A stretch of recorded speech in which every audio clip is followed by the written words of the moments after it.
హే hall ఈరోజు దసరా సిరీస్లో day 6 అనమాట. అవతారం వచ్చి శ్రీ లలిత త్రిపుర సుందరి దేవి అవతారం. పురాణంలో శివుడు త్రినేత్రంలోని అగ్నిలో నుంచి భస్మమైన మన్మధుడి బూడిదలో నుంచి బండాసుడు అనే ఒక రాక్షసుడు పుట్టాడు.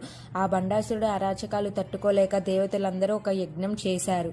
ఆ యజ్ఞంలో నుంచి కోటి సూర్య కాంతులతో శ్రీ లలిత త్రిపుర సుందరి దేవి ప్రత్యక్షమయ్యారు. దేవతలు జగన్మాత యుద్ధానికి సిద్ధమయ్యారు. ఆ యుద్ధానికి సగమైన ఇద్దరు శక్తి పుట్టారు. వారి పేరే శ్యామలాదేవి అండ్ వరహరిదేవుడు. బండాసుడు సోదరుడైన విశాఖాసురుడు యుద్ధానికి దిగారు. శ్యామలాదేవి తన అద్భుతమైన శక్తితో, వరహరిదేవి తన అద్భుతమైన శక్తితో వాళ్ళిద్దరిని చీల్చి చెండారారు. బండాసుడికి ప్రత్యేకమైన ఒక వరం ఉంది. అదేంటంటే బండాసుడితో ఎవరైనా యుద్ధం చేస్తే ఆ యుద్ధం చేసే వాళ్ళు సగం శక్తి బండాసుడికి లభిస్తుంది.